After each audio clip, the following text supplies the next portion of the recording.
Alright. Alright, that looks like it should be good. Alright, that looks like it should be good.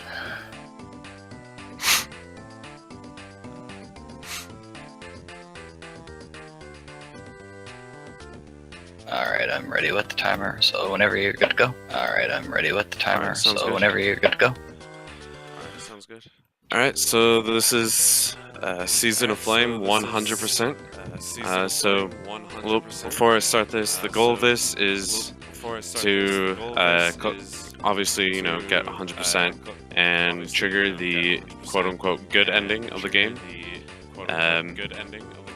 And the good ending basically unlocks the bonus game Sparks Panic. And in order to do this, you need to, or at the end, you need to, you know, collect all the. Collect all the gems. Collect all the gems. Am I echoing? Oh snap! Am I echoing? Oh snap!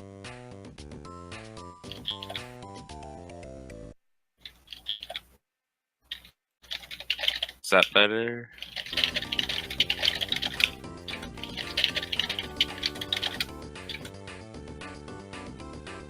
Alright, just so we can figure out what's going on, dragged it out of there just so it stops, hopefully.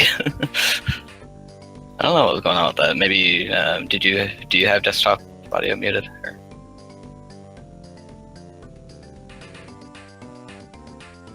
Yeah, that would be it.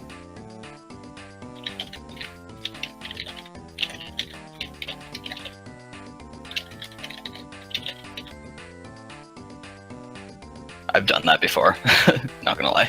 I have done that where it just turns into a loop and it echoes for 3 hours straight and it turns into just the most disgusting noise you've ever heard.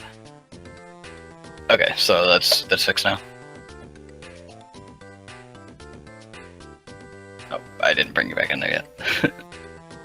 Good ending for 100%. Anyways, with that said, we are good in 3, 2, 1, go.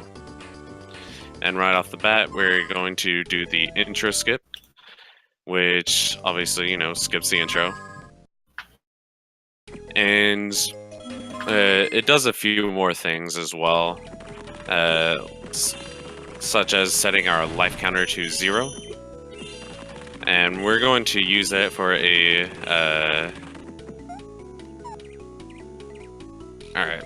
We were going to use it for a game over abuse, like I did in my any percent run a while back. But since this is the 100%, I have a lot more places, or it's a lot easier for me to die. So, and that means it can be a lot easier for me to game over. So instead, I'm going to keep my life counter at 0. And this basically means I have infinite lives, so I can never game over. It is quicker to do a game over abuse with this glitch, but we're not going to. Anyways, this is just a tutorial from Hunter telling us how to jump, how to glide, how to hover, and at the end of it we get a firefly. And I did not want to glide there because I need to collect that 25.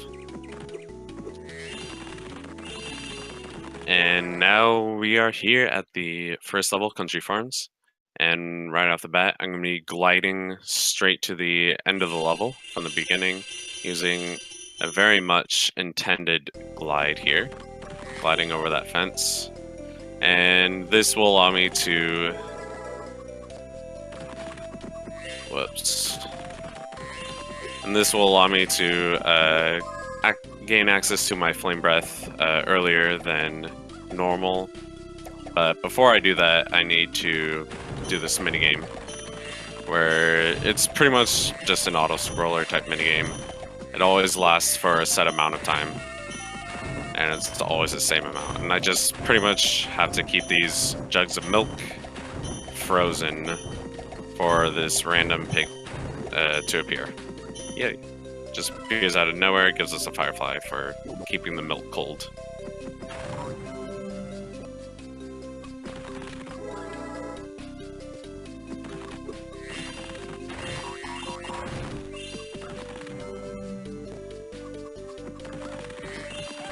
So, killing that Rhinoc gives us the Firefly here. Yes, that is milk. But yeah, we get the Firefly, and now we have access to the Flame Breath. And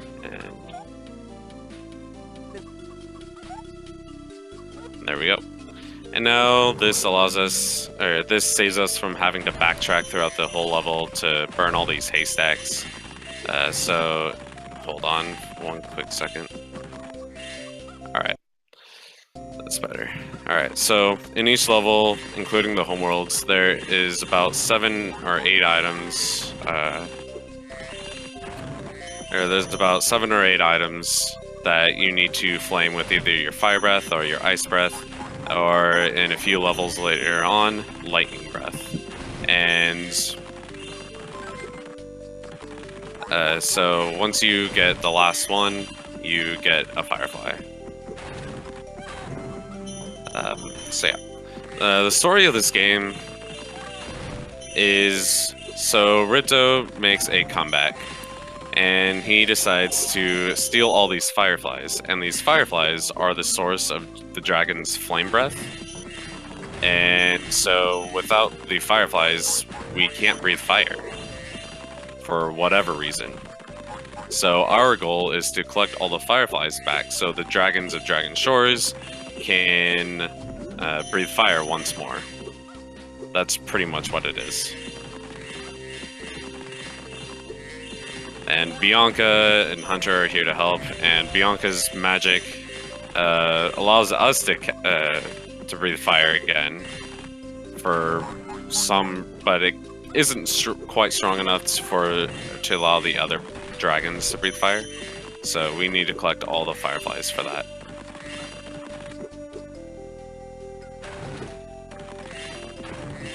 Alright, so we're almost done with this level, and I missed a gem, which is very unfortunate.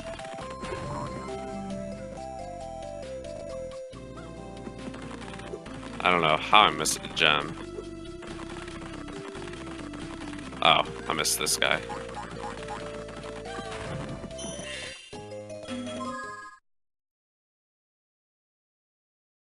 Alright, so instead of doing a death or game over abuse, we're instead going to do a save and quit reset. Whoops. And this essentially accomplishes the same thing.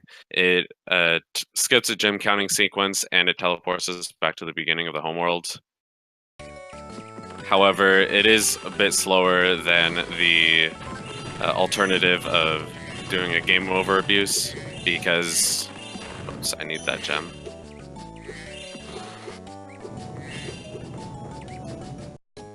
Because we do have to go through the whole menu in order to continue.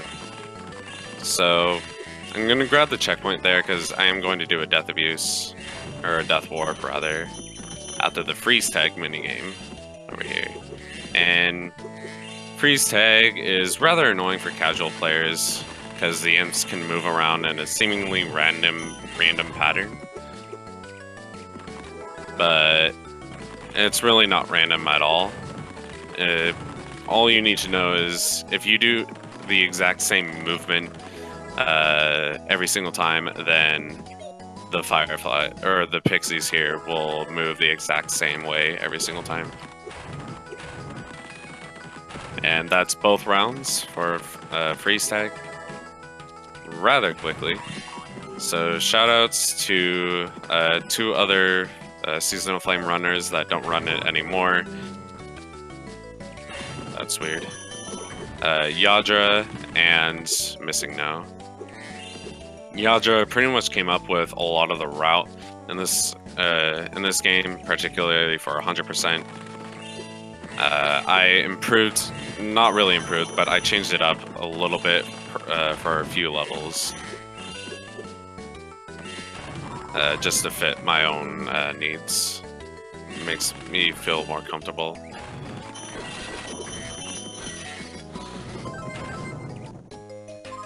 Alright, so I'm pausing right there because it causes these bowling ball enemies to instantly deflate. so that I don't have to wait for them to deflate and then inflate again to push me into this area. So normally you're not supposed to be able to gain access to that area until after you beat the first boss, Crush. However, you can get a damage abuse from an enemy in order to push yourself, or in order to have them push you behind the boulder and into the loading zone, so that we can gain access to it earlier than normal. Now, it's actually very important that I don't die here, because in each level with a key and a key chest, I have to, or if you die while holding the key, then you actually lose the key, and you have to go back and get it. So, yeah. And in this level, I would have to, since there's no more enemies from to damage abuse off of to get back to where the key is, I would have to exit and then re-enter the level, which is really slow. And then again, there was another case of damage abusing to get to an area earlier than intended.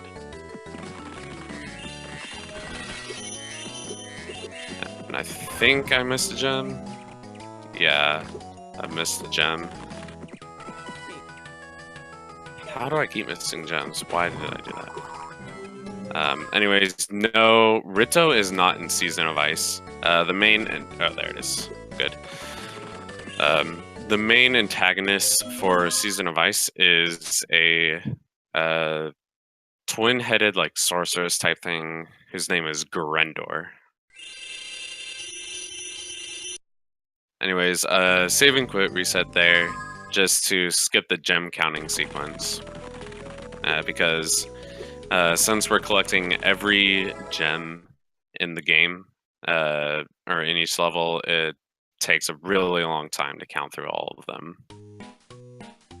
So this is the very first Agent 9 level. So you can play as two other characters in this game, Agent 9 and Sheila the Kangaroo. I don't think... Oh, I did get it. Okay. So you can break that pot up there early, and then so long as you see the gem and then get it off screen, the next time you get it on screen, it'll be a bit lower so that you can reach it with a double jump. And that saves just a little bit of time from having to get it the intended way. I get the checkpoint there because, again, we're going to do another Death Abuse, or Death Warp. So we're going to come all the way over here, collect that gem, and then kill ourselves on the spikes.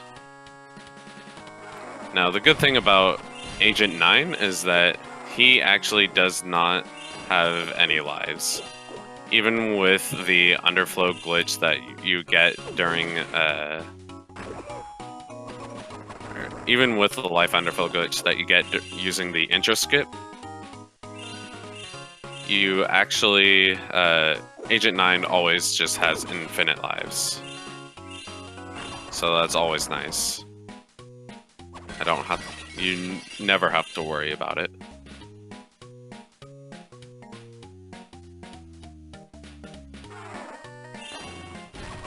Alright.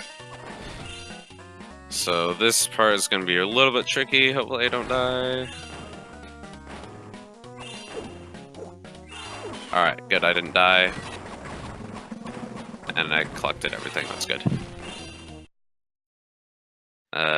So we're going to do another save and quit reset just to save more time by skipping the gem counting.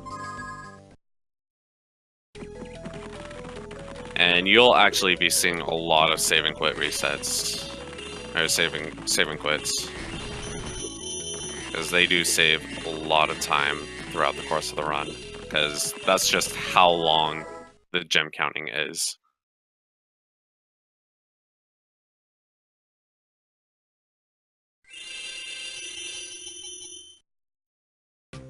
Now here in Temple of Doom, just like in Shamrock Isle, where I damage abuse off an enemy to get behind a boulder, and into a cave loading zone earlier than normal. I'm going to do the same thing here, but I only have to do it once, and I don't really have to worry about my life. Or I don't really have to worry about like Sparks' health or anything, like I did in Shamrock Isle. But other than that, there's really not much to talk about in this level.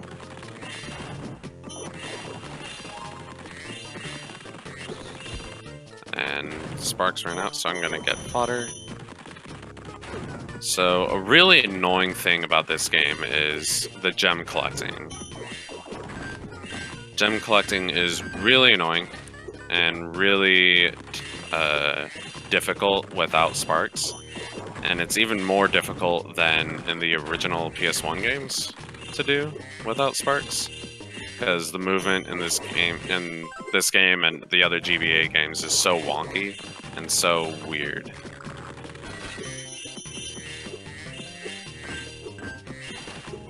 And another thing that's different from this game...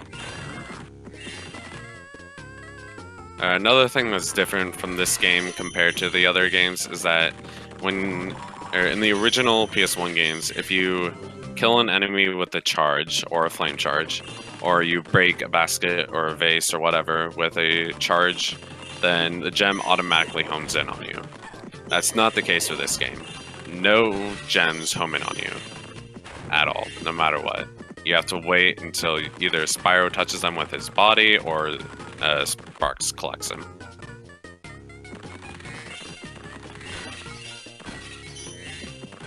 Anyways, that was the damage abuse, and this is a quick thief. And there we go. The official world record time is on the leaderboard. I have I have beaten it. So on the leaderboard, the official world record time is a 1 hour and 39 minutes. I have gotten a 1 hour and 33 minutes, or 1 hour 33 minute time, something odd seconds, can't remember. However, I did not get that on video, so it's not really an official world record. Like, most of my runs that I did for at least world record attempts, I didn't really stream.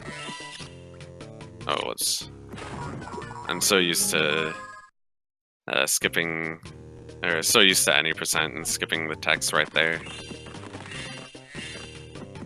But yeah, I normally don't stream or really record any world record attempts of this game.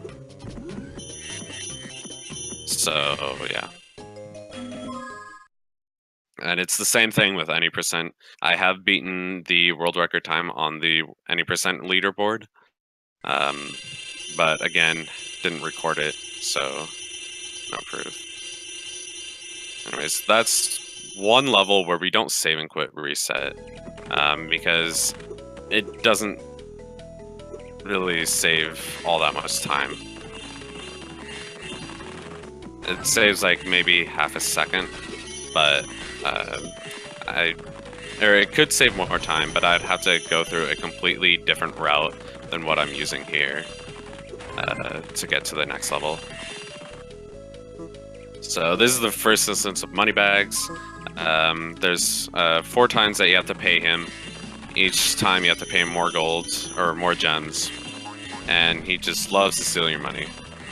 And the only reason to pay him is to unlock the 4 Sheila the Kangaroo levels.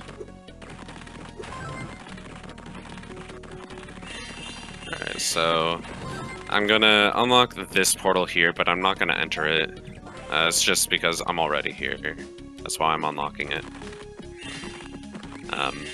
Now, another thing that Moneybags is actually useful for, well, not another thing, but one thing he is actually useful for is reducing the amount of gems that you need to count through each gem counting sequence. So, yeah. If you pay him, or when you pay Moneybags, the gems that you collected before you paid him do not, or are not counted towards the gem counting, towards the next gem counting.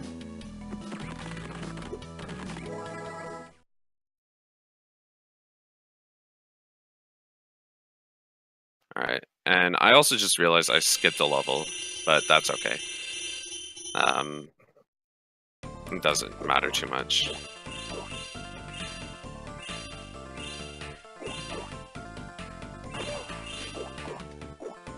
This is the second Agent 9 level, and this one features a few more death abuses, but nothing too special about it.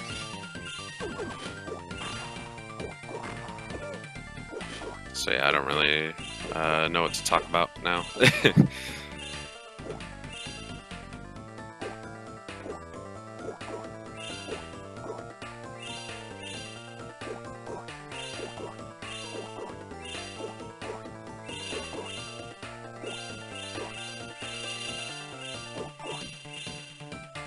There's no gem over there. And then that's just to get that gem early.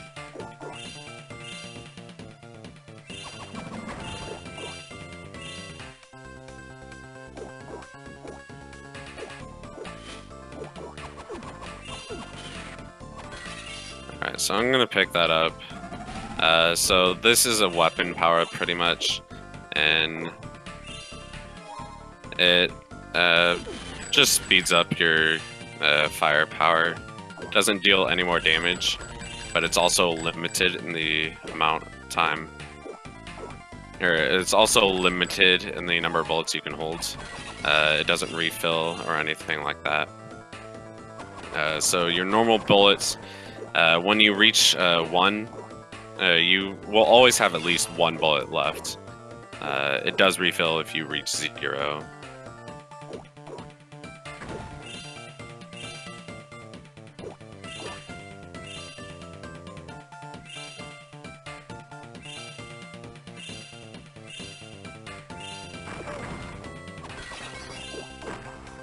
Alright, so getting hit here isn't that bad because I am going to be doing a death abuse rather quickly. I just had to avoid getting hit one more time. Alright, there we go. And this is all just to get 1 gem that's really out of the way. And then we get hit by him and teleport back to Zoe. Hooray! No, I do not run Season of Ice. That is a much more terrible game than this is. The movement in Season of Ice is really crappy. It's one of the most crappy things I've ever experienced in a video game. Luckily, Season of Flame was improved upon it a lot.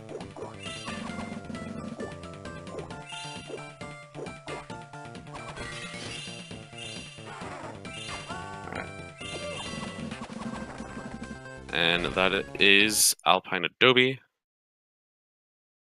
And I am going to do 1 save and quit reset. I don't know if it's faster, but again, I did skip a level, so this isn't the actual route. So this is the level I skipped. Tiki Tropics.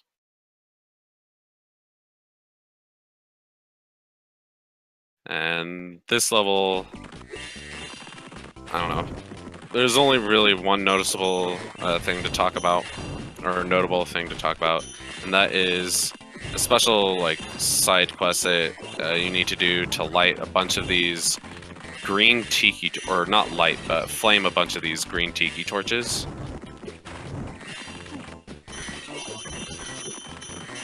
And so there are 2 that you would normally have to reach, or go out of your way, and get the powered up Ice Breath to reach and Flame.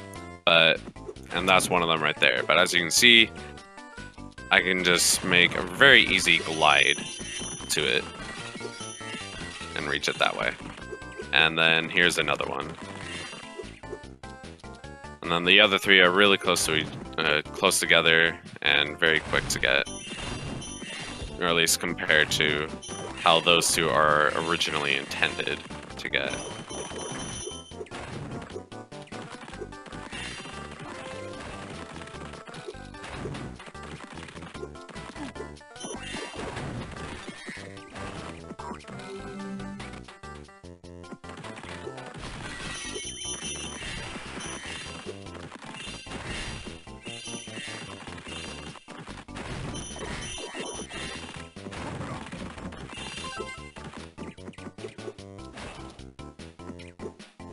Alright, so we got all the tiki torches.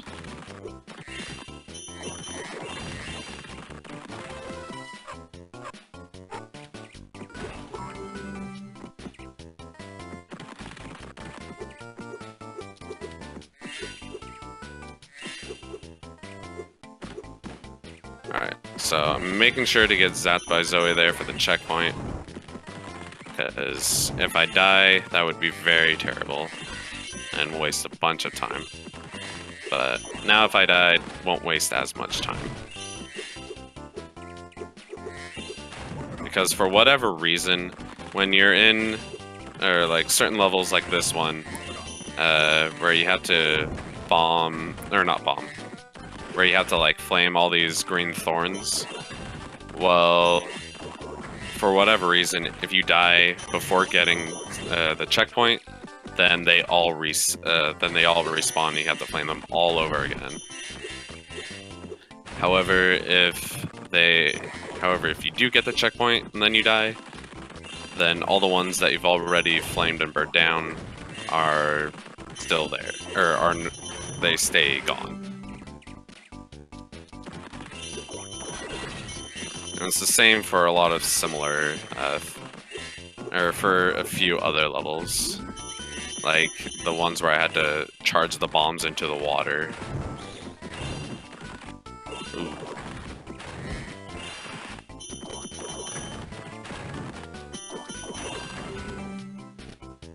Alright, so I am actually going to get that fodder, because I can get back up here really quick like that. And it's a good thing I did that, because I would have missed the gem.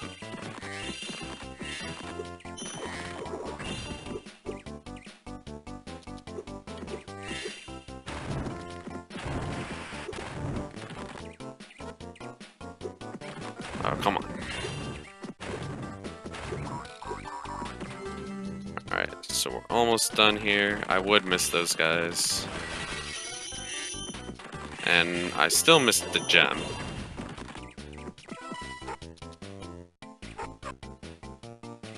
This tends to happen a lot when I do the— oh, it's right there. Okay. At least I don't have to go searching for it. So that's a good thing. And then once again, another save and quit reset.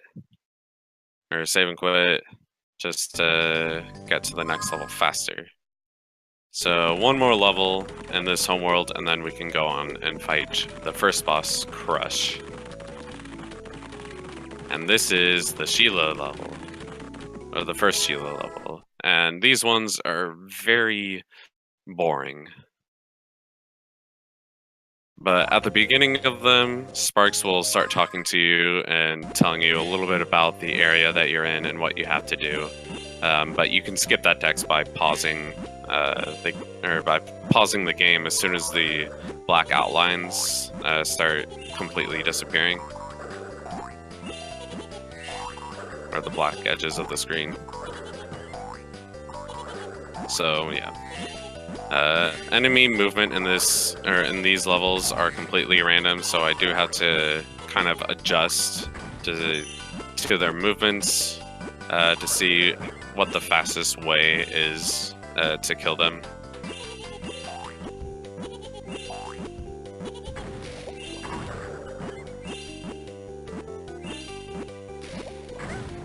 But other than that, these levels are really boring because they're pretty much the same.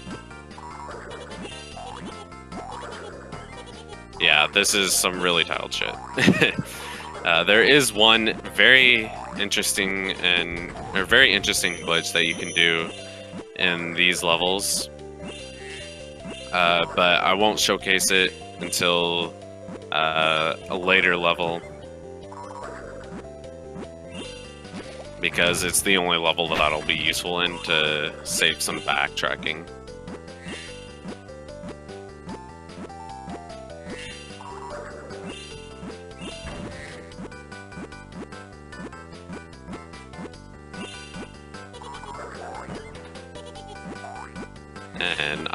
And if you haven't seen any 100% runs of this game, then I'm not going to spoil what that glitch is, because I think it's kind of cool. It's the coolest glitch in this game anyway.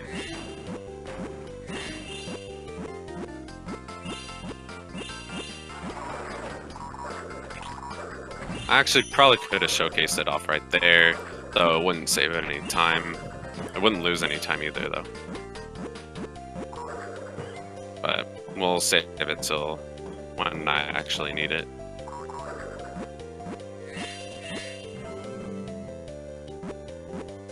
Alright, and that is everything in the first homeworld, so now we can go fight Crush. And once again, another save and quit, just to skip the gem counting, because those things are really boring. So Crush is a really annoying fight. He's the hardest both in casual and speedrunning. Although he's still not that hard in speedrunning, because we do have a strat for him to take him down rather quickly. But it is the easiest strat to fail out of all 3 bosses.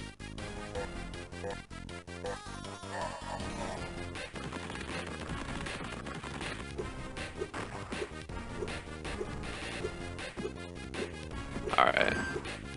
I should have it.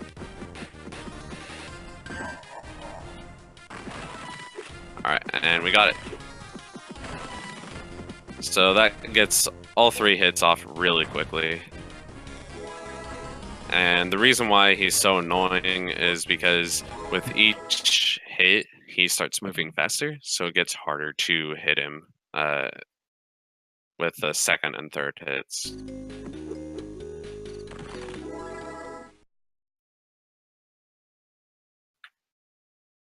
Alright, so in this level there is a minigame skip, and if you saw me, or saw the any percent run earlier, then you know that I epically failed at it. However, I did discover what I was doing wrong during practice between then and now. So hopefully I don't fail it. So I shouldn't fail it now. But once again, we are skipping getting zapped by Zoe for the checkpoint, just because it's faster to skip it.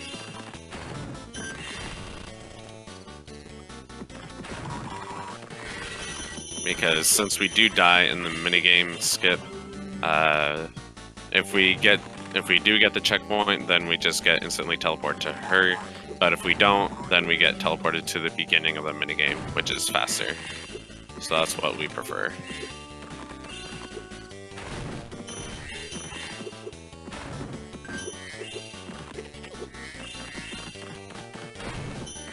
Oh well.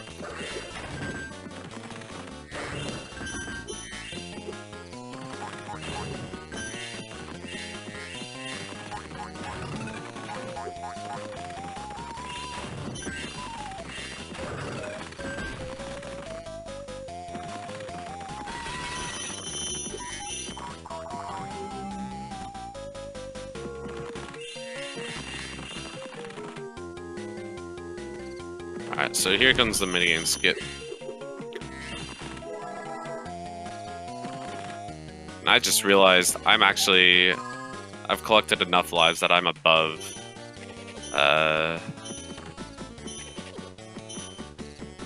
So if I had performed the minigame skip there, I would have actually game overed.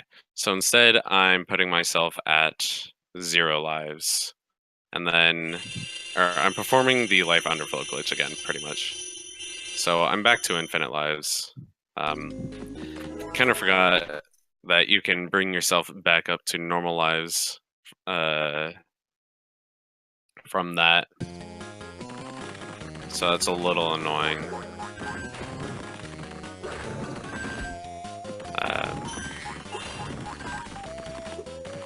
Alright. So, hopefully I don't do that again.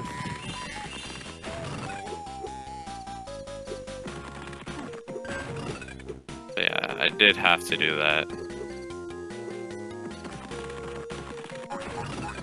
Alright, so, but we are back to where we were. And now I do have an infinite number of tries at this.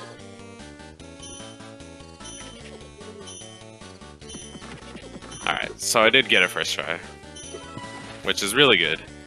And that's what the minigame skip. Hello? Hello?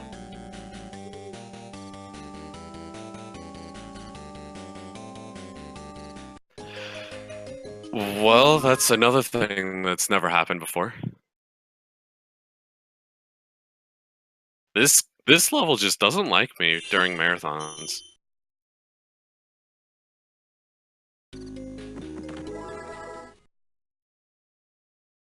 That was kind of a soft lock, but you could get out of it. But that was weird.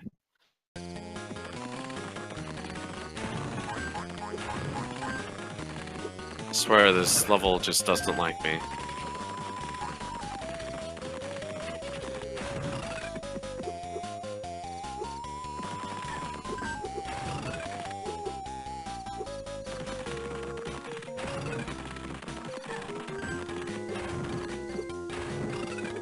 Alright, let's try that again. Oh. Okay, well, kind of worked. I don't have to do the tricky glide again, but that was weird.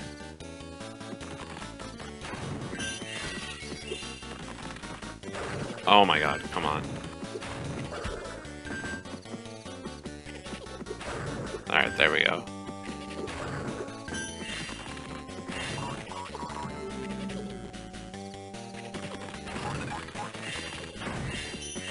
That's fine.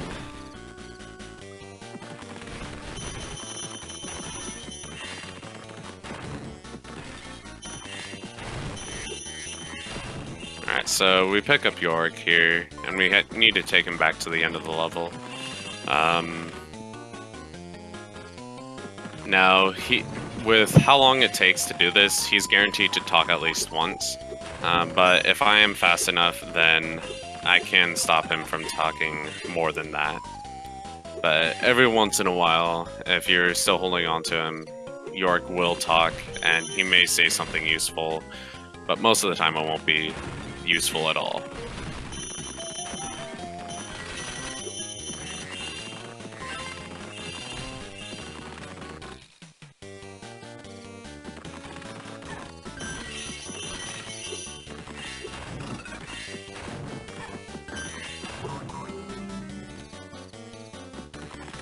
Yeah, so there. That's one thing he says, but I should return him back to the friendly ghost at the beginning of this level before he says anything else.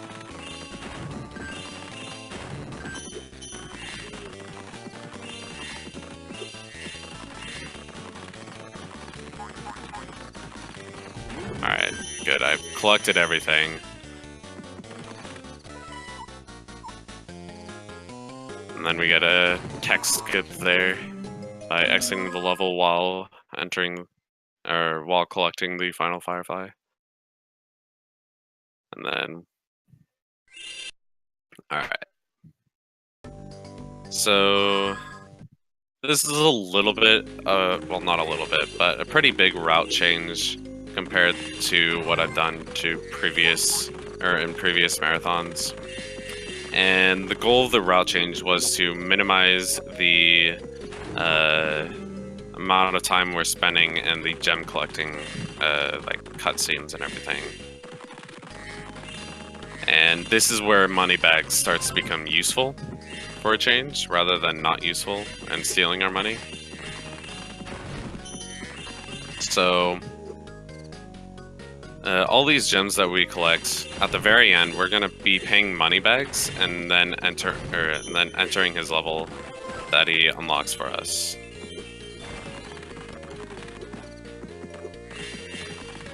and because we're paying him at the very end, he's all these gems that we're collecting, they're not going to count towards the, the whole gem the gem counting.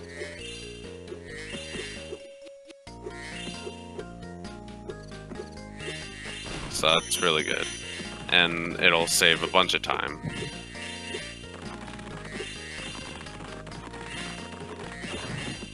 Okay.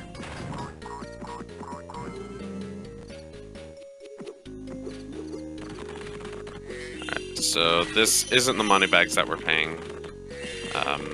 We're paying another one in the same homeworld.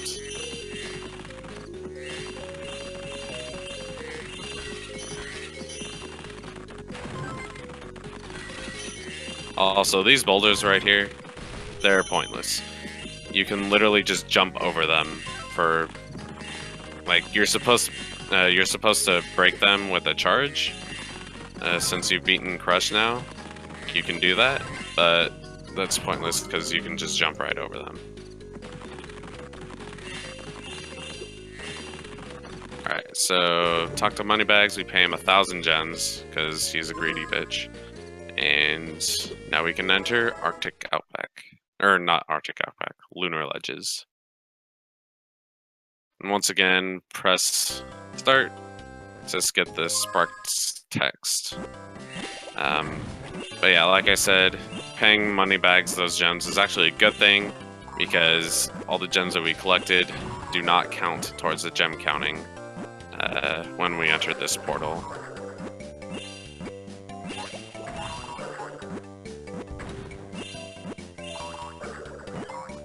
So this is another Sheila level, and again, there's nothing special about it. Just kind of reacting to enemy movements to see what the fastest way to clear them is. That one was a little bit trolly.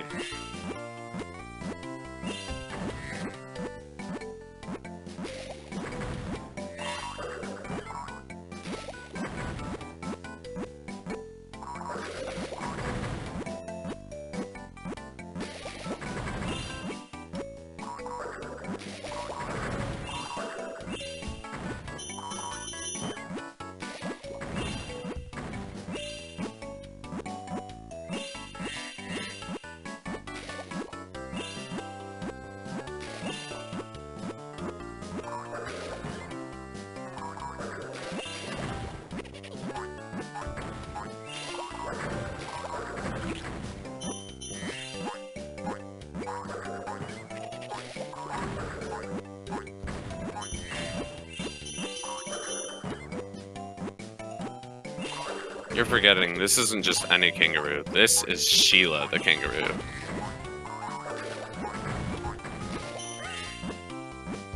And I just hurt myself right there. And then, that was definitely not needed. Oh, those enemies are rather annoying. So, at first, they're normally invincible because of their spiky helmet. And you can't kill them at all. But they do throw grenades. And when the grenade lands... actually, I go this way first because it's faster. But when the grenade lands...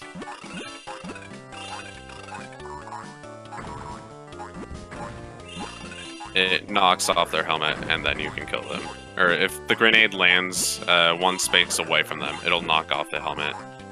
And so you have to position yourself so that they will hit themselves with their own attack so that you can kill them. And it's really annoying. I mean, it's not that bad. There's only one really annoying one, and that is in the final Sheila level. And that's because one of the enemies can get stuck.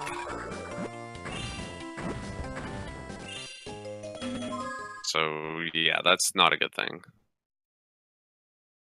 Alright, so another save and quit reset. And we're gonna head straight to Watertopia without collecting any gems. And yes, doing this is actually faster than getting going there from the previous level. It saves about 3 seconds, maybe 2.5, if you do it perfectly.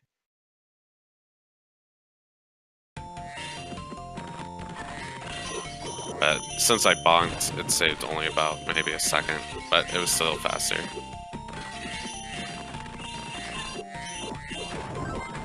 Anyways. So in this level, we have another death abuse, or death warp, at the very end, just to get back to the beginning faster. And just like with the Haunted Hills minigame skip, I need to, or in order to do this the fastest way, I need to skip Zoe. So no checkpoints for us. And that means I have to be very careful collecting those 2 gems. But otherwise, I'm in the clear. Because when I die, I don't want to teleport back to her, I want to teleport to the beginning of the level.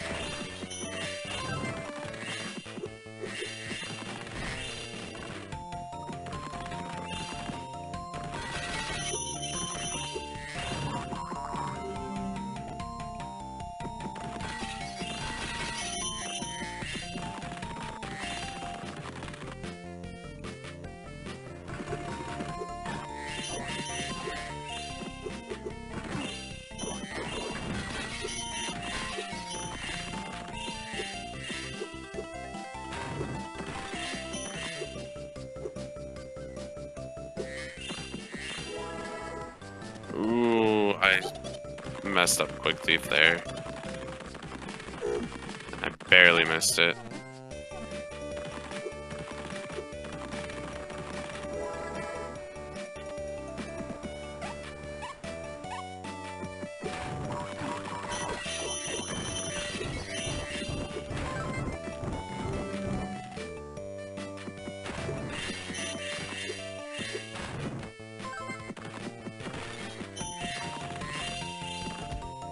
Okay, so I no longer have a Sparks, and there are no fodder in this level.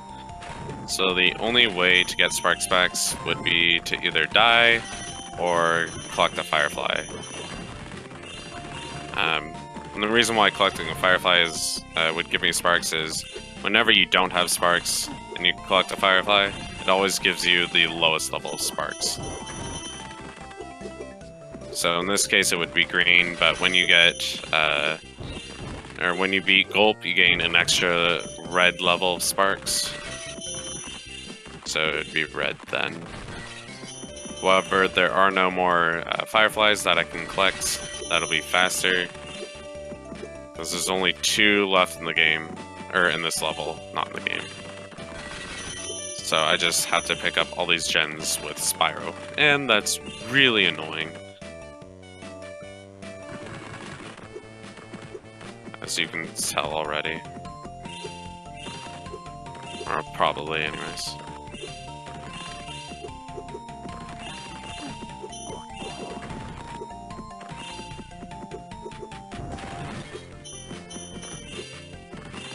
And that's why. Because if a gem falls down there, Sparks won't be able to grab, or I won't be able to grab it unless I drop down there. But Sparks would have grabbed that gem. Alright, so now we can Death Warp back to the beginning. And get our final Firefly and few gems. Or gem. And once again, another save and quit.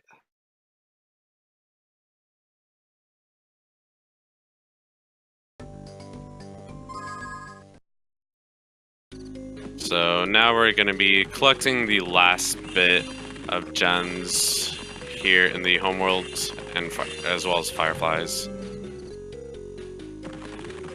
And then we're going to be paying moneybags once more, and that will nullify all the gems that we collected for the next gem counting cutscene.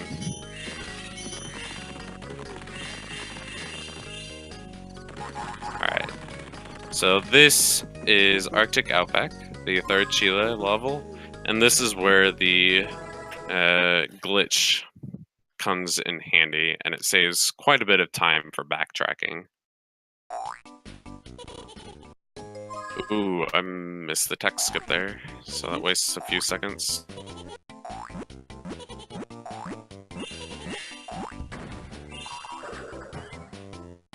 Now, something else that's useful in this level, and in the next Sheila level as well, is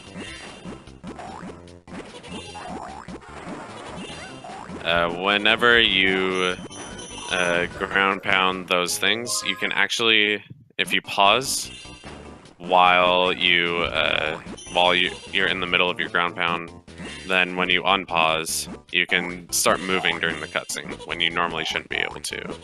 It's only useful in a few areas because because of the cutscene, the camera will still be moving like it should be during the cutscene, and so you can't really know where you're going. And also, if the gems are off the camera, then you can't collect them.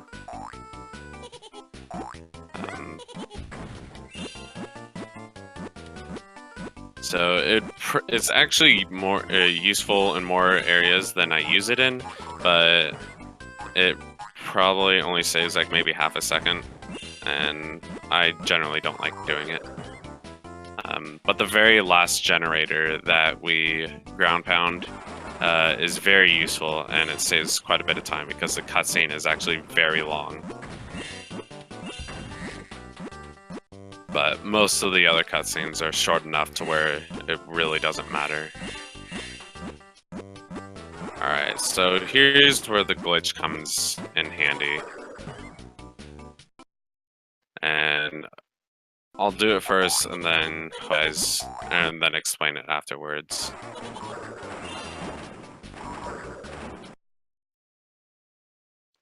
Come on.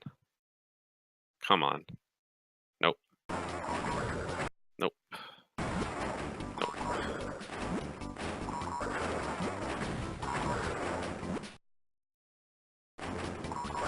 Come on. It shouldn't be taking this long.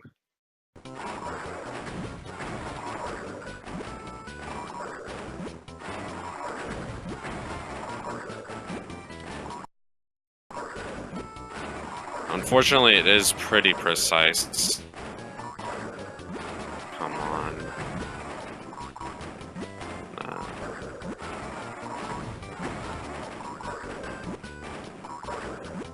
So what I'm trying to do is ground pound right on the very edge of this. There we go. And yeah, that's the glitch. So by ground pounding on the very edge of a tile that's higher than you, by more than, or that is significantly higher than you,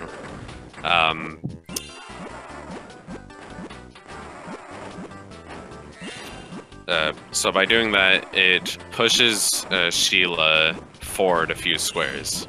However, if there is no squares or no tiles that she can actually land on or be on,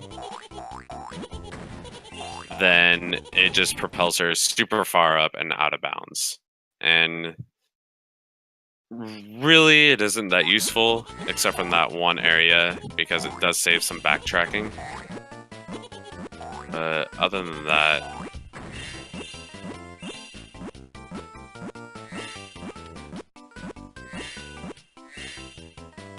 dropping frames? Oh boy.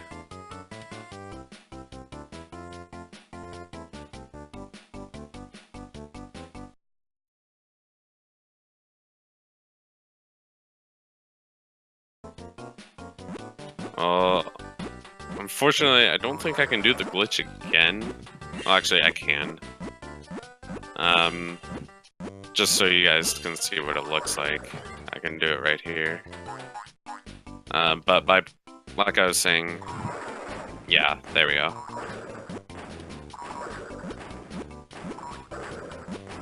Okay, now there we go. So yeah, by ground pounding the very edge of a tile that's actually higher than you, you get pushed. Sheila will get pushed forward a few squares.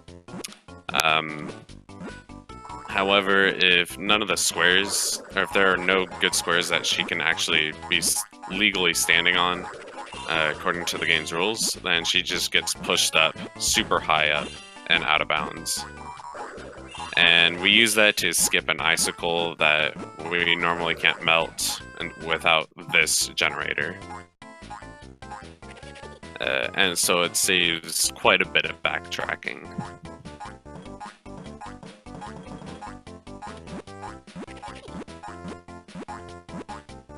And also, I could have kind of skipped that cutscene, but I forgot to do it, unfortunately. So it did waste a little bit of time. But that is Arctic Outback. And now we just have a few levels to do with some save and quits. Next up is the next Agent 9 level, Rumble Jungle. And this is my least favorite Agent 9 level. But honestly, I really don't like any of them except for the first one.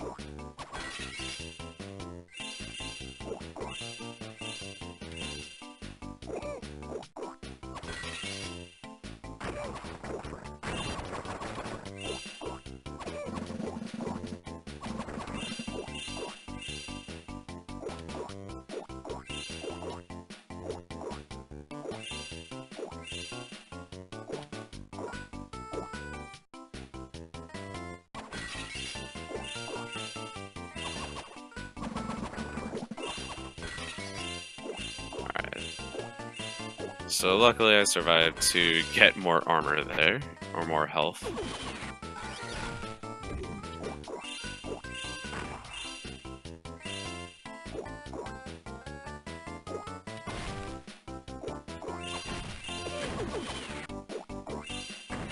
Alright, so I am gonna pick up more ammo.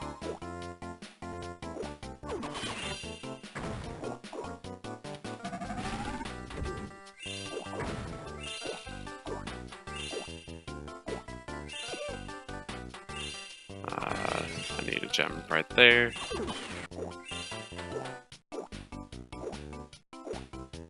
So the guys with the shields, they're really annoying because they move really fast.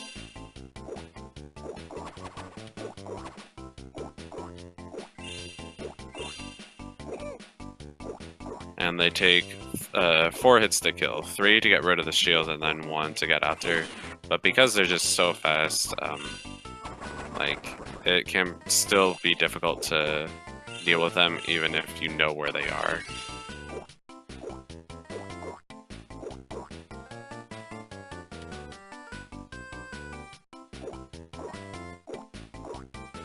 Alright, good.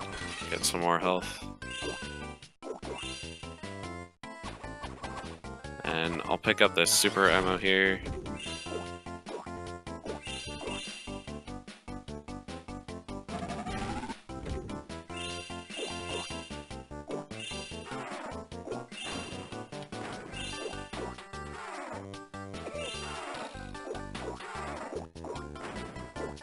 Oops, did not want to enter that.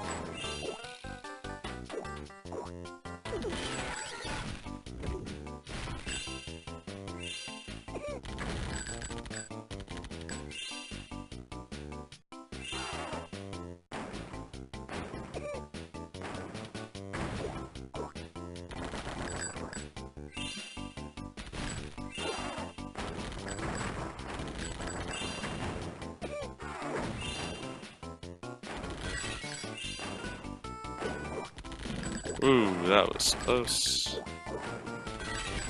Alright, so that is Rumble Jungle. Actually went rather well.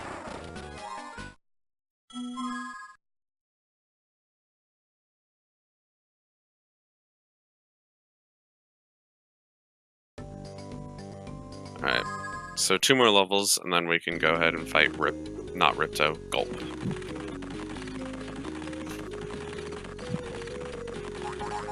Now, this level really isn't anything important, but there is a mini game that can actually be rather detrimental. It can lose a lot of time if you fail it. Luckily, it isn't that hard to do it. It's pretty easy to do, but it can still lose a lot of time.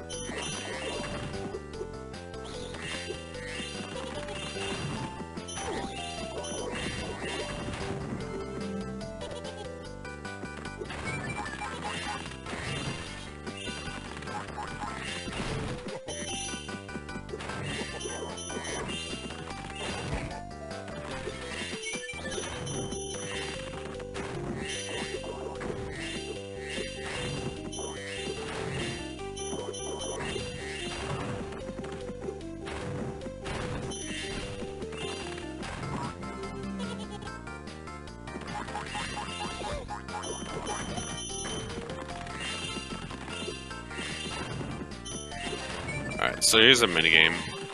So this little mouse dude, I don't know what exactly he is, but he wants to build a cake. And there are Rhinox that want to stop him from building a cake. And so we have to keep the Rhinox away from his cake. However, he is super small, and he takes a very long time to build his cake. And no, he's not baking it, he is building it. He is a magic little thing that just makes the cake appear, layer by layer. So, it is rather easy to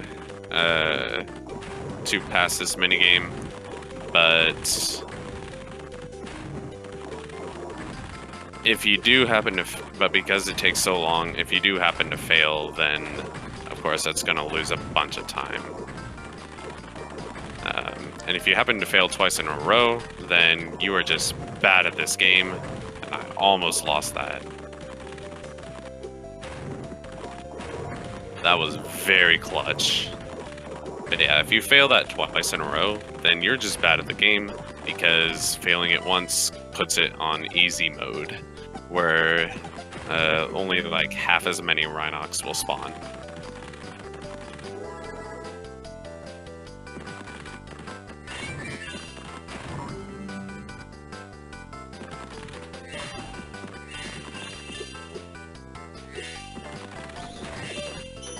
Hello, Wally.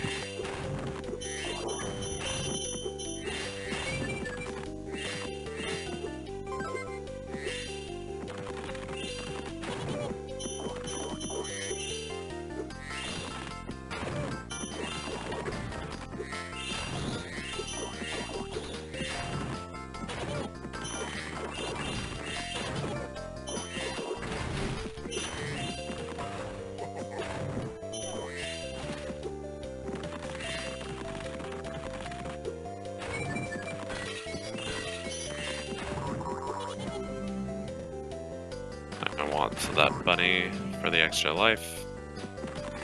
And this one too.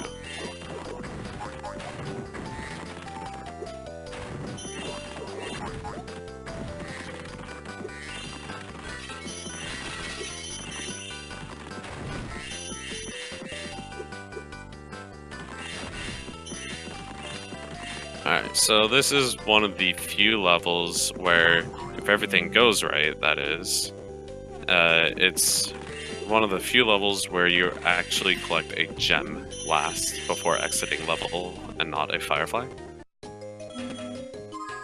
Just a little interesting, well, not really, just a little bit of trivia there for this route, since I have nothing else to talk about. And because I wasn't talking about that, I forgot to do the save and quit reset. So we got to watch the gem counting. What's more fun to run, any percent or hundo? I like any percent better, just because it's not as frustrating when you mess up. Yeah, it's also a lot faster of a run. But anyways, this is Winter Mesa, and this is the most annoying level by far in the game. And it's only because of this escort mission. So I choose to do it early on and try to collect as many things as I can during it. Now, the reason why this is so annoying is because if you stray too far away from this little yellow penguin thing, whatever he is, but his name is Andy. If you stray too far away from him, he gets super scared and goes back all the way to where he started.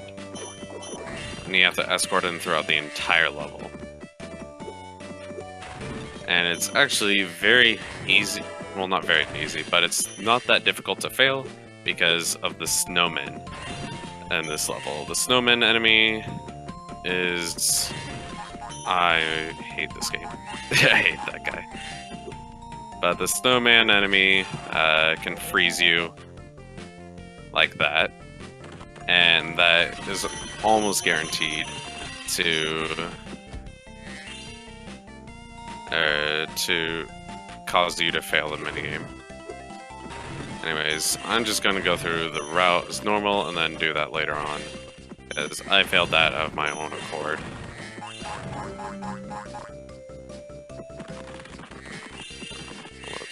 I go this way. Failing that mission is actually rather common for me. And I'm not going to make this cycle, which is unfortunate. Ooh, and I also don't have sparks. But we are actually going to fix that right now.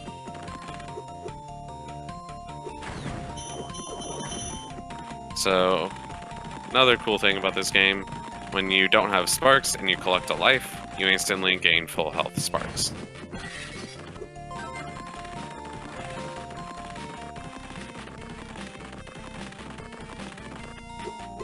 Um, 10 portals? No. I mean, if you're talking about the normal, or the way you would do 10 portals in Spyro 2, then no, because you can't actually stand on portals in this game.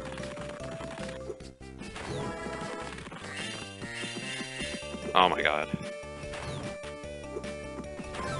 These snowmen are really evil. Luckily, they don't actually damage you unless you touch them, but I've managed to do that with both of the snowmen that froze me.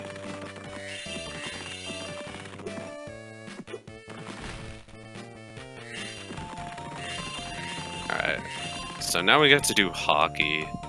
Hockey in this game is a lot better than it is in the original Spyro 2. Because at least it's a lot easier. But just like in Spyro 2, there are 2 rounds, easy and hard.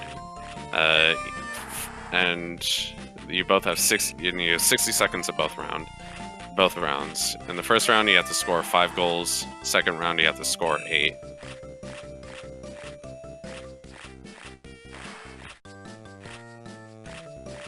Alright, one more.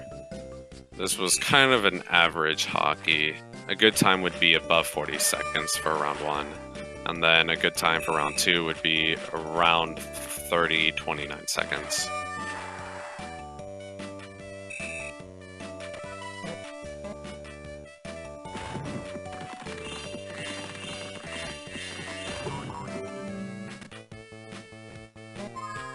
Now, the dumb part about this minigame is with each goal scored, the goalie moves faster.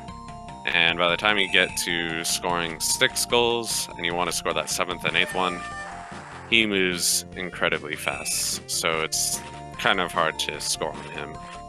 But I do have a strat that I can't exactly explain well, but it's just what I do.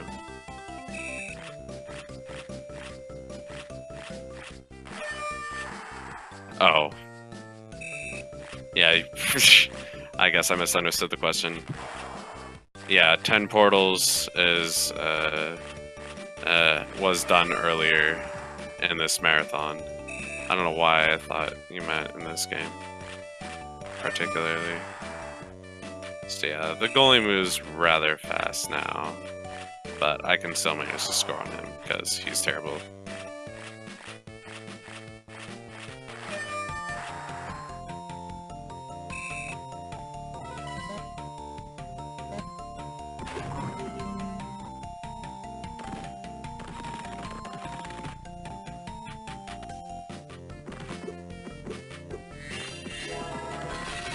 Alright, so coming down here to get this. Oh, I did get that candle. I thought I missed it. Well, that was just a small waste of time. Oh well.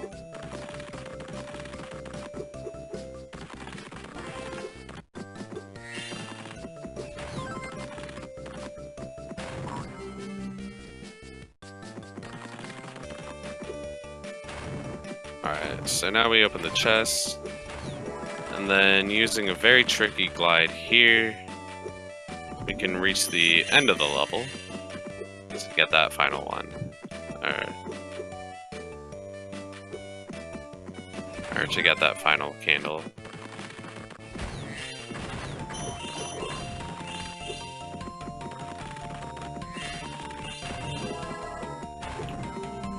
Alright, so now we can do the escort mission safely.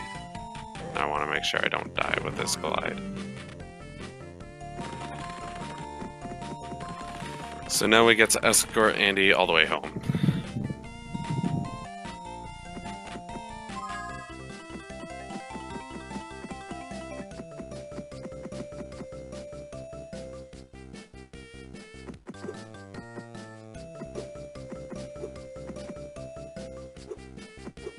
And yeah, this is boring. I would normally be collecting stuff and doing other stuff during this, but since I failed it once, I didn't want to try and go through all that again.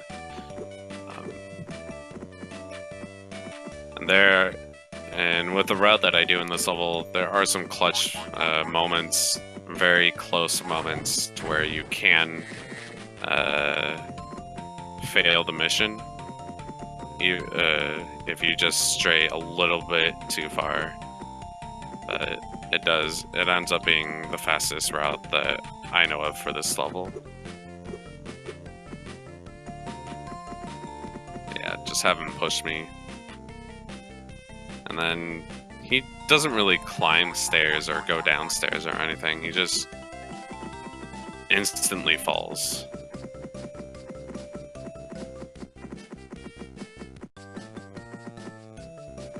Like that.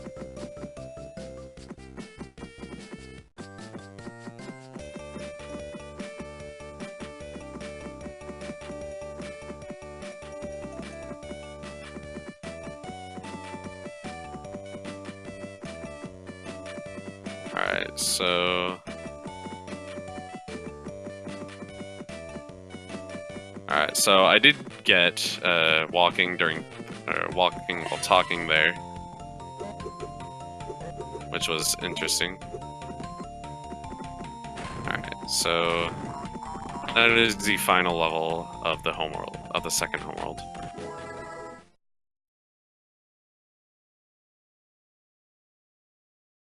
And then we do a save and quit, and now we're going straight to Gulp.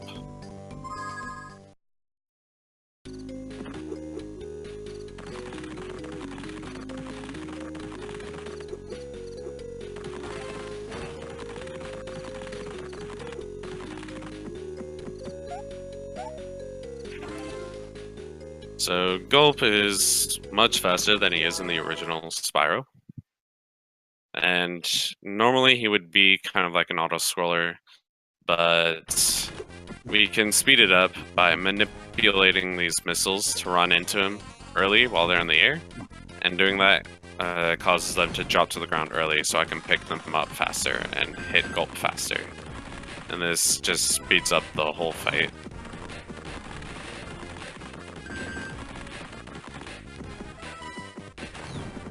And there we go. And that is Gulp. So now we're in the final homeworld, and this gives us the introduction to the lightning breath, which we will use in a total of 2 levels, the homeworld and the level known as Moon Fondue.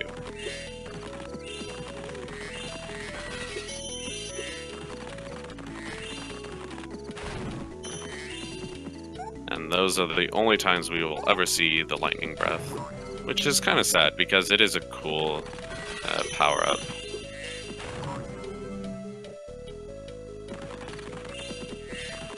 But first, we need to go to Dreamy Castle.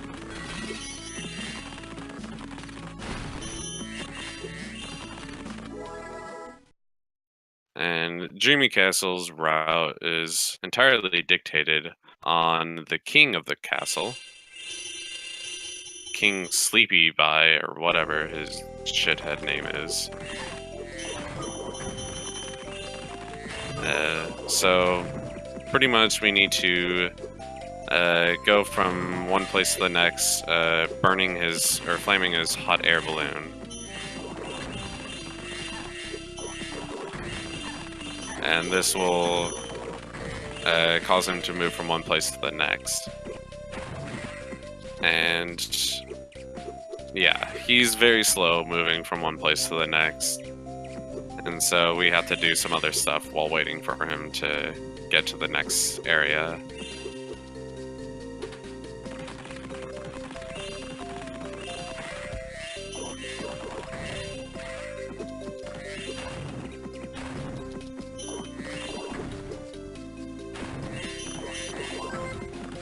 So all this time that I'm using up collecting gems, doesn't really matter how fast I go, so long as I make it to the next area before he does.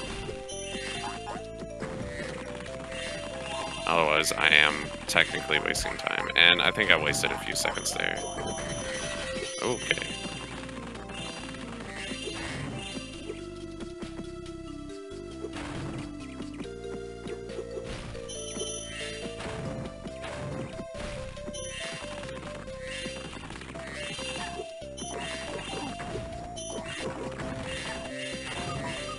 So, yeah, as you can see, this game is, or this level in particular, is very laggy.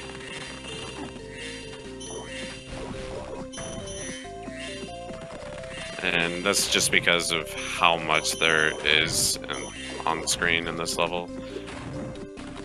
However, there is a way to reduce the lag in this game by turning off the sound effects. And so kind of like Crash 2, where turning out the sound effects will cause you to go faster. I'm pretty sure that's what it is. I don't really know because I don't run those games.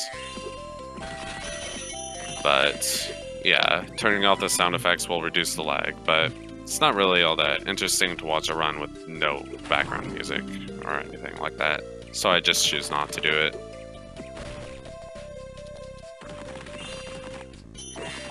Crash 3, okay, that's what it is. I knew it was one of the crashes. I just forgot which one, because I'm too lazy to run them. I want to run these boring, worthless, meaningless GBA Spyro games. Oh dang, it saves that much. Okay. Definitely doesn't do that in this game, but yeah.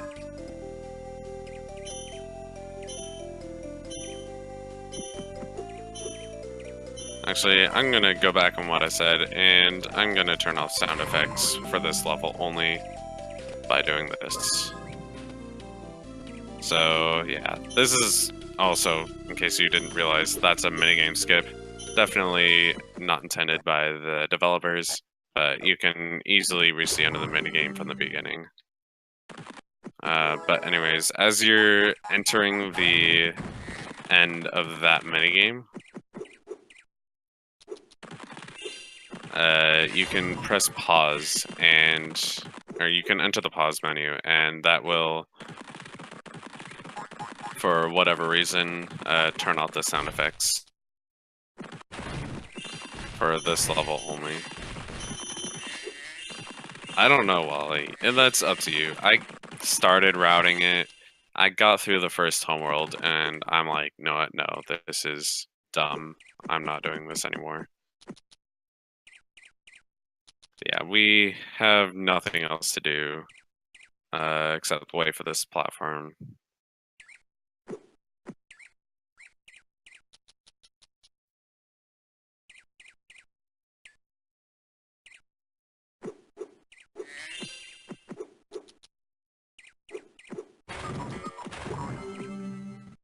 I just want to make sure I didn't miss any gems. But yeah, this is what a run would be like. Just no music at all for the entire run.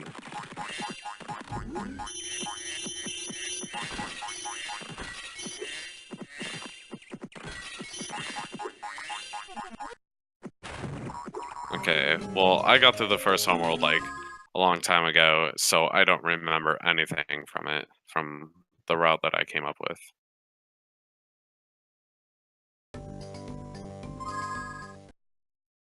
No, not Infusion, Season of Ice.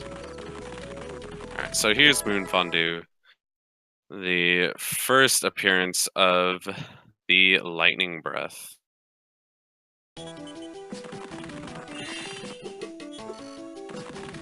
So Lightning Breath is actually not all that great. It's very awkward to use, and it doesn't like hitting things when you want it to.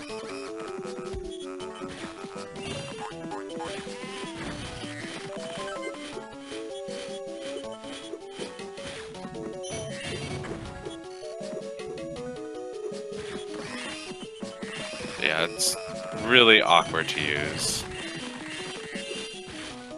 Ooh, and I did not want to die there.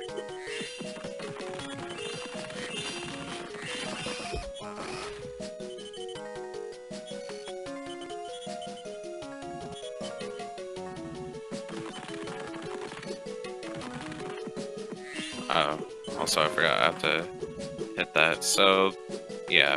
In this game, if you die while holding the key to the key chest, then you instantly lose the key, which is not a good thing, obviously.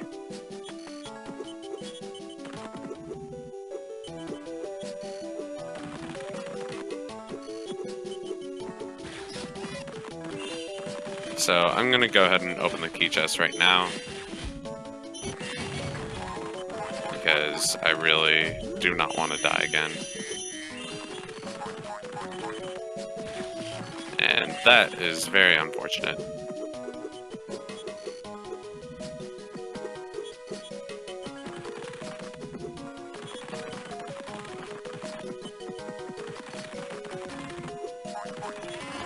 Alright, so I do have to electrocute this one thing right there, and I did get it, so that's good. Pretty sure I got the checkpoint as well, so it does stay, which is, again, really good.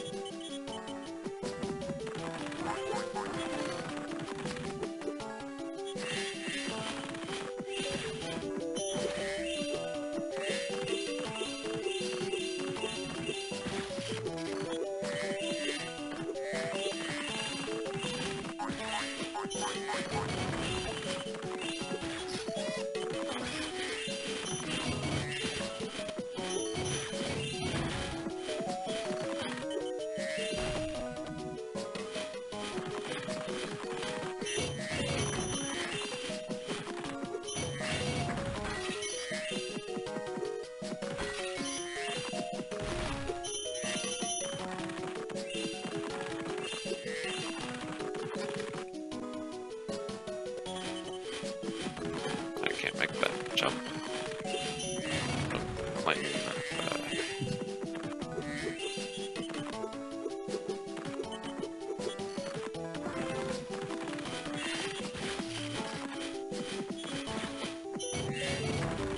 Yeah, Season of Ice is definitely not a meme. It is a terrible game. Just so terrible.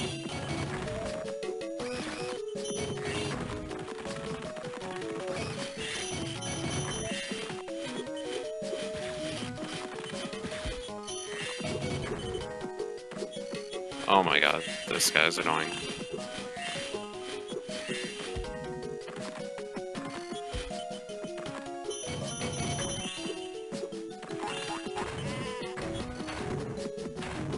Alright. So the one good thing about Lightning Breath is it doesn't really care about the Z-axis in this game. So I can hit those satellite dishes from far below where I should be able to hit them.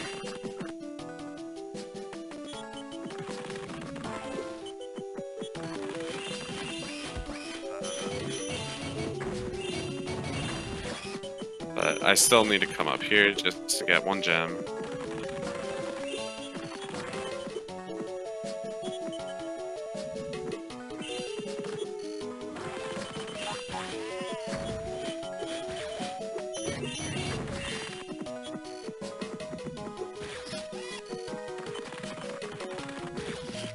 Luckily, we're almost done with this level.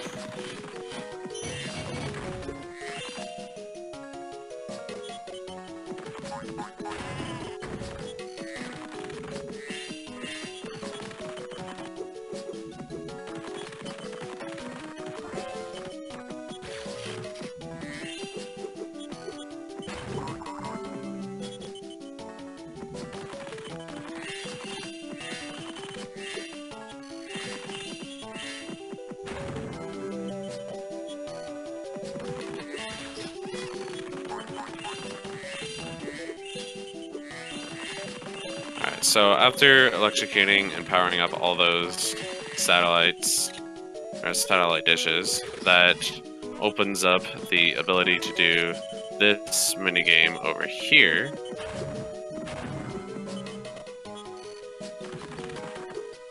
And I have missed a gem. Damn. So yeah, now we have this. So this is similar to Protect the Cake, but it's much shorter. So it's not as detrimental if you fail. Because this base mouse actually likes to move quickly. But yeah, pretty much the same minigame. You're intended to, use the electric breath to kill these guys, but you can just charge them, so that's really nice. And you can also freeze them so that they stop moving, though they don't stay frozen for too long. So I am missing a gem. I'm pretty sure it's a 5-gem, and I know which 5-gem. Or at least I'm pretty sure, because it's one that I tend to miss a lot during runs of this. Yep. Alright. So we're almost done. We have 3 levels to go. 1 Spyro level, 1 Sheila level, and 1 Agent 9 level. So we're gonna collect a few more gems, and I actually do want some more life as well.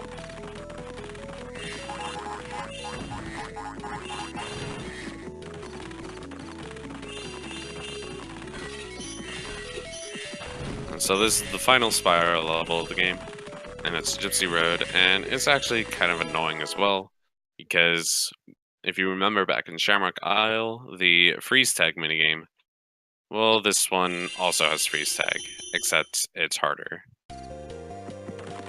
Luckily, there are strats for it, but they are rather inconsistent, or rather, not really inconsistent, but difficult to pull off. So one thing that you will definitely see me do a lot in this level, or at least a few times, is pause the game. And I'm doing that for an actual reason, and it's to get the bowling ball guys to deflate faster.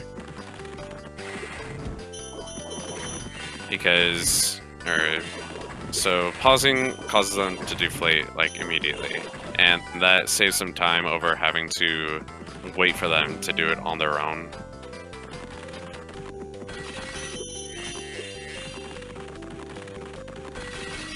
And also,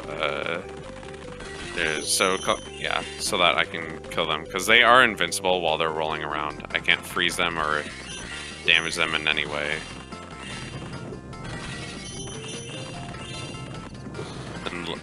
Until that was weird. I think that one was at the very end of its rolling cycle. I'm gonna go ahead and get the checkpoint right there, so that if I die, I don't start from the beginning. In fact, I am actually just going to kill myself so I can reset my Spark's health.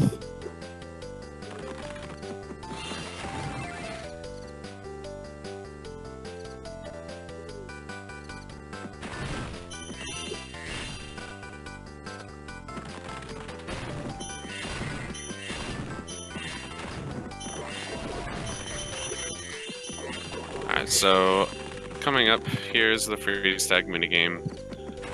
So there are 2 rounds. First round is 4, second round is 5. Luckily, in each round we can get a pixie here stuck behind that crystal ball. Ooh, that's not good. I'm gonna have to do improv now, because there's no way to reset this unless I kill myself, and I don't really want to do that. Okay, so this is actually not that bad. But yeah, each round you can get a pixie stuck behind that crystal ball, and that again, it reduces the amount of pixies that you actually have to deal with by 1. And to do this, all you have to do is hold down the charge button while you're entering this minigame. Okay, so I did fail that. Alright. So like I said, the strats are rather hard to pull off consistently.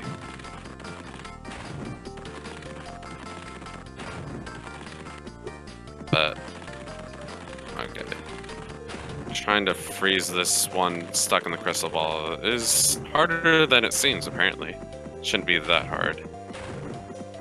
But yeah, that's freeze tag. Luckily, didn't get trolled too much. And now we can just finish the rest of the level.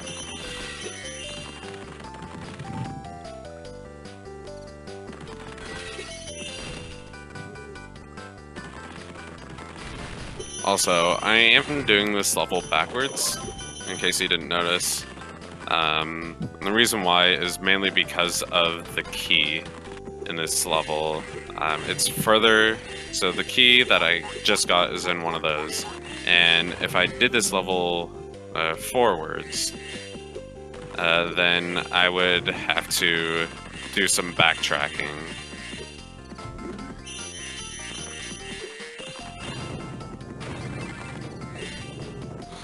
Which obviously backtracking wastes time.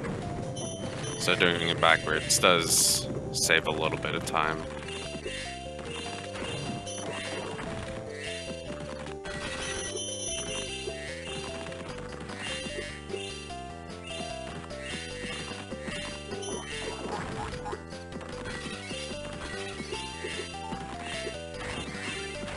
My name, I mean, that's my online name. Full nickname Zombiemaster916. Pretty sure I got all the fireflies. Yeah, I did.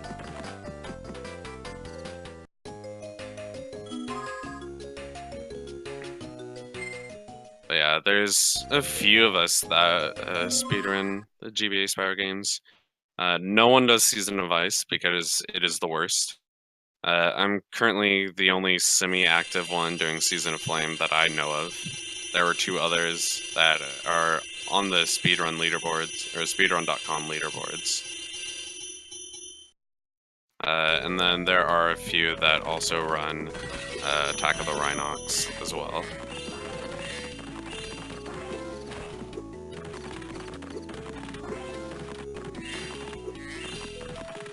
Alright, so now we are just Let's see. Collecting the rest of the gems and fireflies in the homeworld. And then, once again, we're going to be paying money bags to reduce the number of gems that, or to completely nullify all the gems that we're collecting during the next gem counting cutscene when we enter the next portal.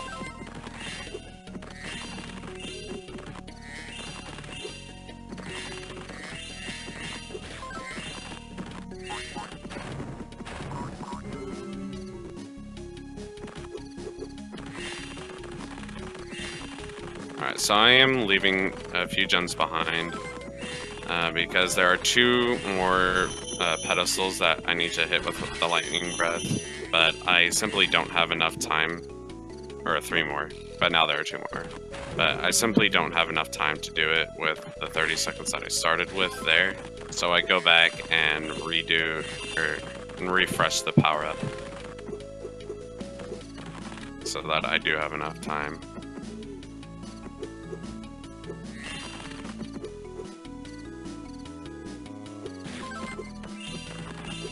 Alright, that is the final gems of this homeworld.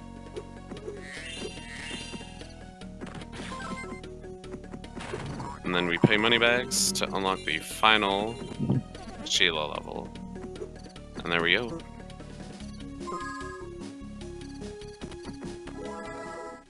So once again, skipping the text by pausing.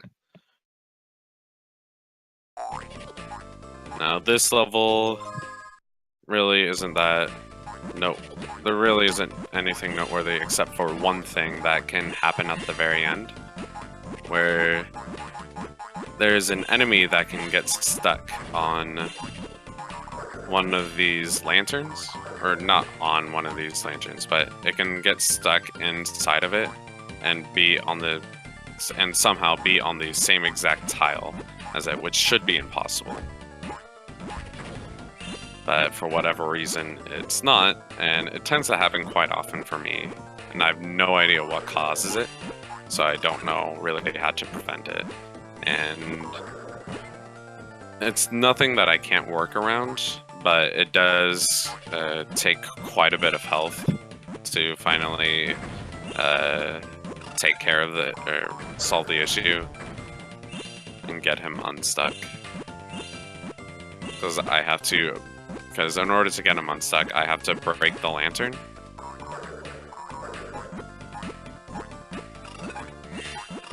And since he's right there, I tend to hit him before I hit the lantern, which of course makes him deal damage to me.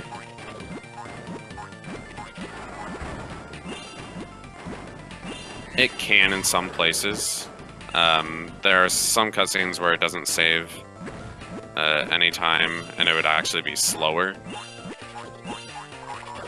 But I know there are some places where it would save time. I'm just a little, I hate to say it, but I'm a little too lazy to figure out which cutscenes it would save time in.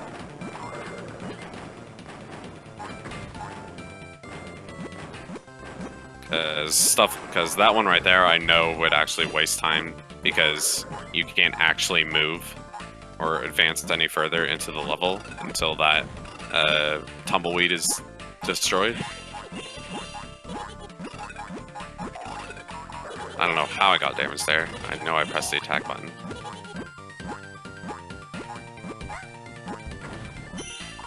And yeah, some cutscenes are like really short to where you would actually start moving before you paused, or before you leave the pause menu and get back.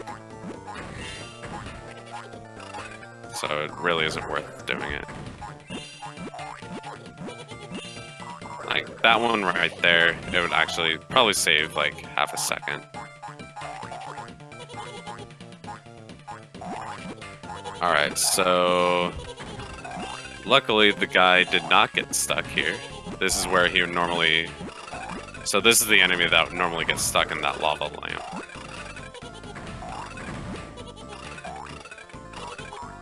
But luckily he didn't. So hooray for that.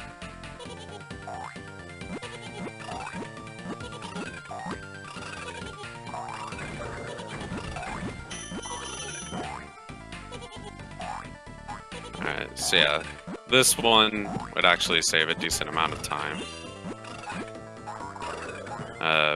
However, it is difficult to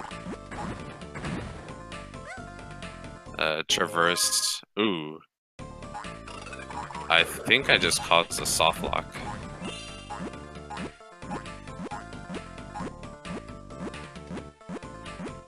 Yeah, I just soft locked this level, so I have to re-enter it.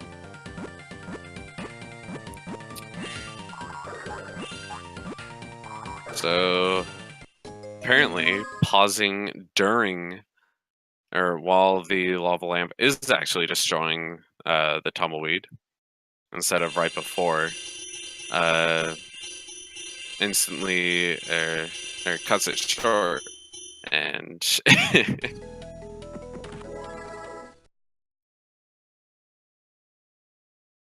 so now I have to go through the whole level again, destroying or ground pounding all these lava lamps. And so the reason why that was a soft lock is some of the tumbleweed wasn't destroyed, and which would make it impossible to get everything.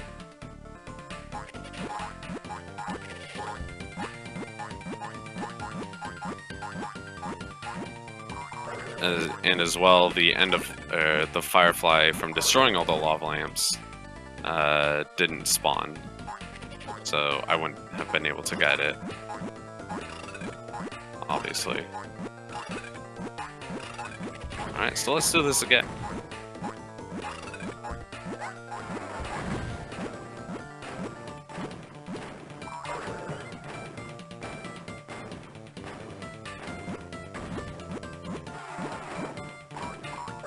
And I just got damaged during that cutscene. That's bullshit.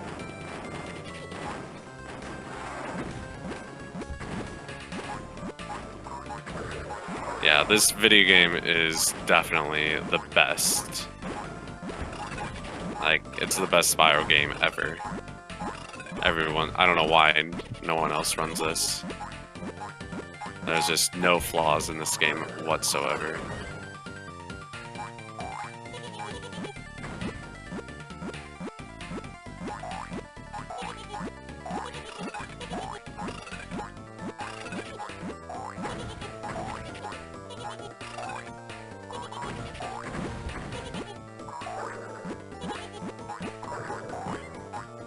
I think that is the implication, yes.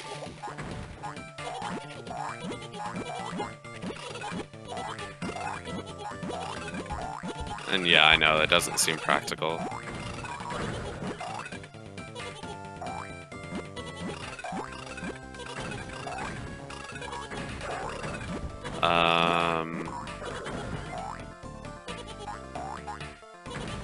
Please don't tell me the game actually soft locked on itself again.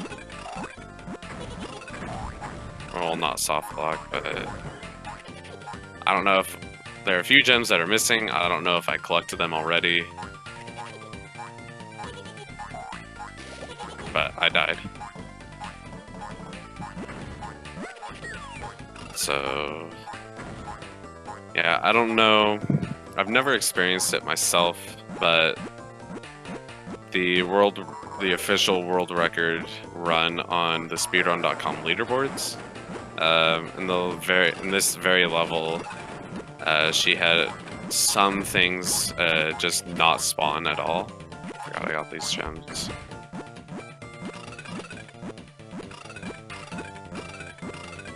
And so it may have happened. I'm gonna go check again. Okay, so I'm pretty sure I collected them already.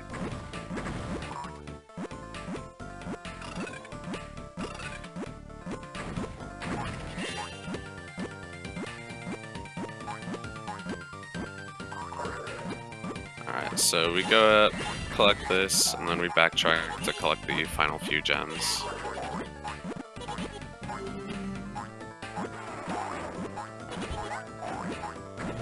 and then we'll finally be done with this level.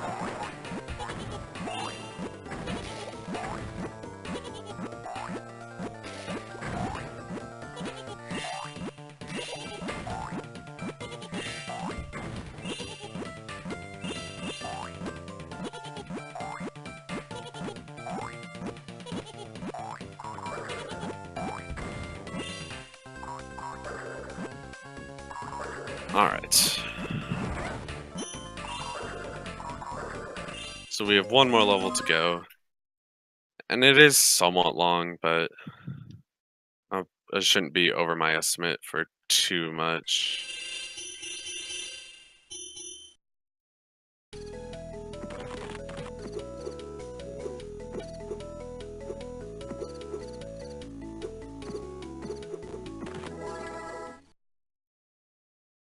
Oh, darn.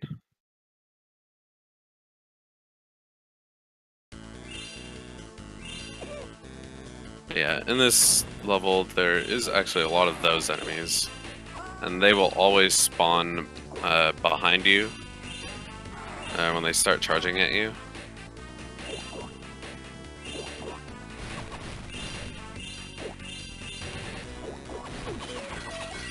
So you can use that to easily know where they're going to come from and kill them quickly before they hurt you.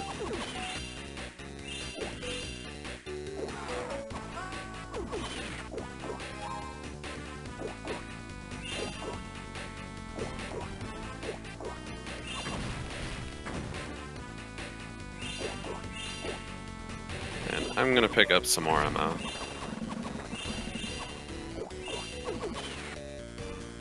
And then do that jump just to collect that gem. Saves a little bit of time. And I'm just wasting ammo here.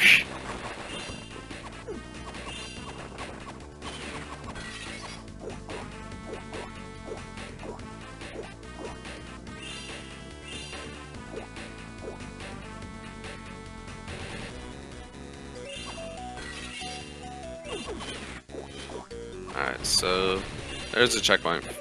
So it doesn't matter if I die now, as I am on 1 health left. And over here there are some secret gems. Well, one secret gem. Oh, darn. Tried to jump over that mine, but obviously it didn't work.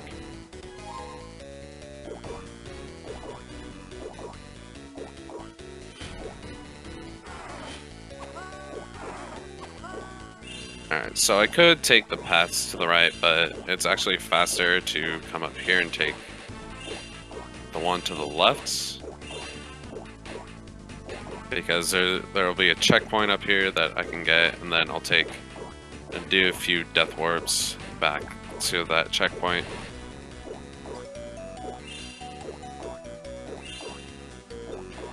After I take these paths.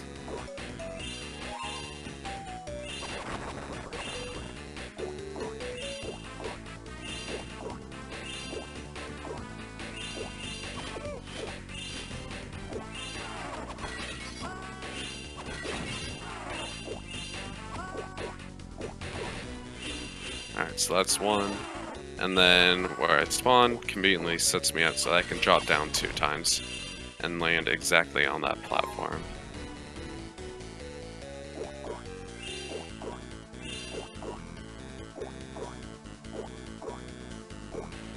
It's possible that it's slightly delayed.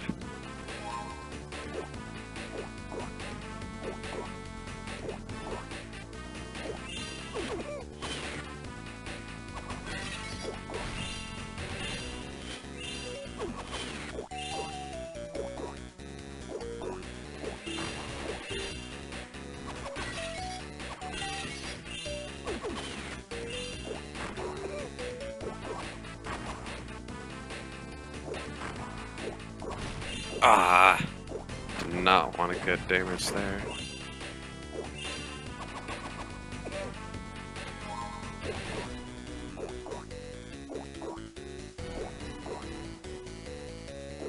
Alright, so there's one gem that I missed back here. We're almost done this level.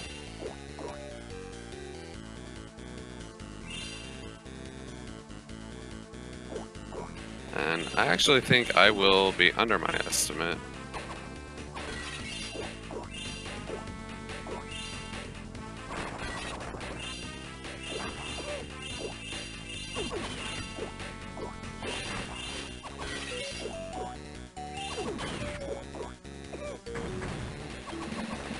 Alright.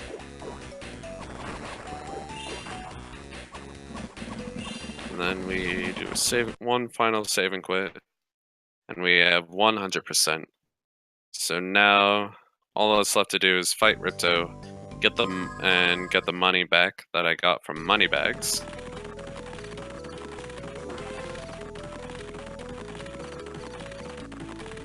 And then we can talk to the Elder Dragon.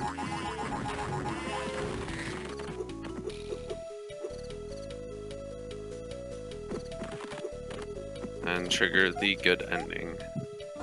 Okay, so I won't be under my estimate. I'll just barely be over it. Alright, so this fight is really quick. Because I can just clip through this barrier that he puts out. Otherwise, like, this fight would take really long. So yeah, just charge at it, jump, and then pause. And then you clip through the barrier.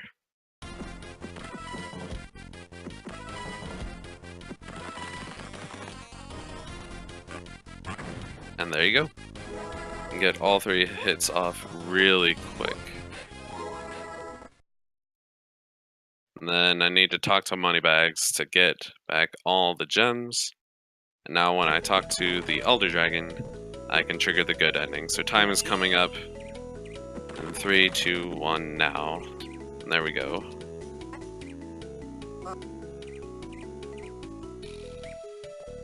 That was a little fast, but that is Season of Flame 100%. Hope you guys enjoyed it. Coming up next, I believe, is A Hero's Tale. Any percent by Dusteel. Or, sorry if I pronounced your name wrong. Dusteel. Yeah.